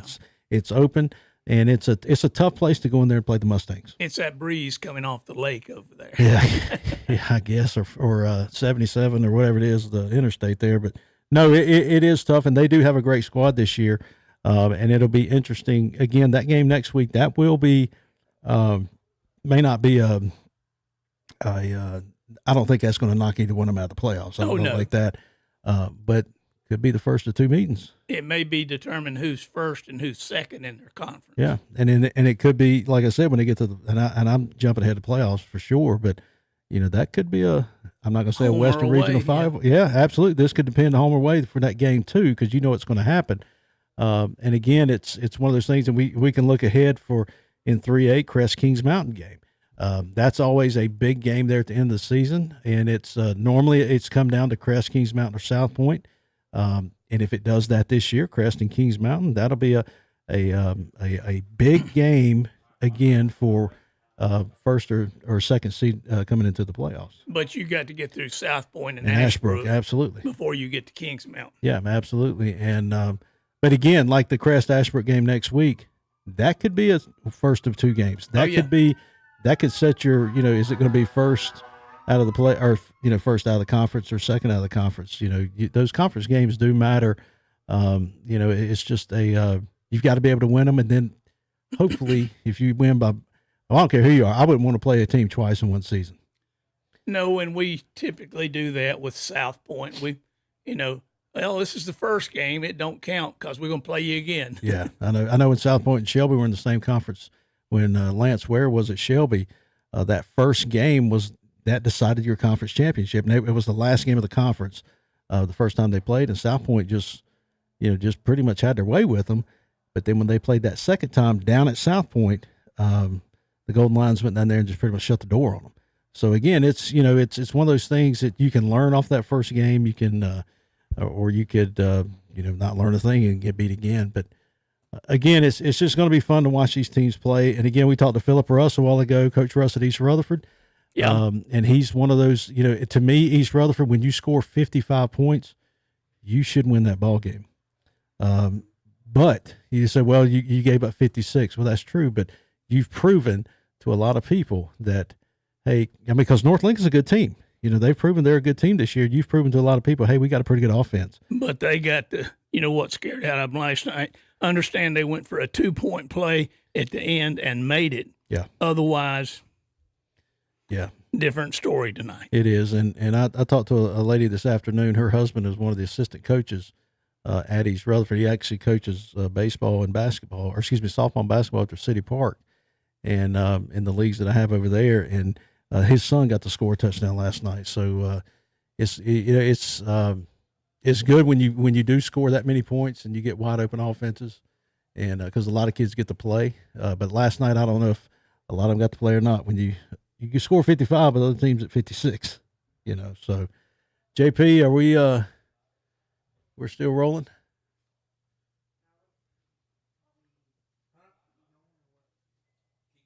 Keep going. Okay. All right. So try to get little updates here. Hey, we could bring Calvin in here. Yeah. No, we won't. You want to sing for us? He's done a remote today, and he's got one tomorrow. Signed on at 6. Wow. That's good for Calvin. So a long day for him. But I did get a text for the people waiting for that game to start, for the broadcast to start over at Said Bryson. Olympics up 7, or Olympics scored, excuse me. Took the ball and on the 20, drove it straight down the field and scored. So, and okay. A friend of mine sends me his messages and stuff. So, or Terry does. So yeah, he's keeping us updated there. And Terry, we do appreciate that. But yeah, so that's still, this is where we are. We're waiting for these games to start. Dennis, you got anything in that notebook there you want to talk about? Or? Well, I've got a couple of messages here, and I was just checking them to see if there was anything that pertained to football. Let's see. No, it's politics. Okay, well, we definitely don't want to start talking politics. This stuff is. Yeah. I know tonight over at Crest, the home side, the student section is frat night. So fraternity night for the student section. At Crest? At Crest. We have fraternities at Crest? No, they just dress up. The kids just dress up right there. A fraternity. And no, they don't wear, well, some may. I don't know. My son definitely didn't. But he did ask me for a red Solo cup before he left the house and some ping pong balls. And I picked him up at soccer practice today, and I said, wait a minute, what do you know about red Solo cups and ping pong balls? He's been playing no, he better not have been playing. He knows he better not have been playing that, but he told me, of course, he watched it on YouTube. But it's still one of those things that the fans are getting into it, the students are getting into it. We talked about Charlotte Catholic students a while ago. They had whiteout last week against Shelby. Shelby had whiteout as well. The students are wearing white, so it's still fun to watch the student section get into it. You have a big crowd there, and the students are going nuts and crazy and having fun with it too. We used to have something called the Crest Crazies years ago. They still have them. I could name the guys that participated in it at that time, but I will not embarrass them by doing that. Hey, guys. You ready? I think we're ready for some Crest football. How about that? Hey, it's about time. I think we finally let it roll. I Calvin. think we got all the bugs out of there, so I think we're ready to go here.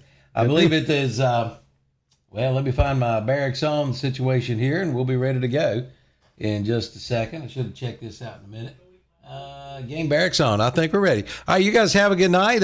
You'll be back with a post-game show later on, and we got the Crest Chargers coming up.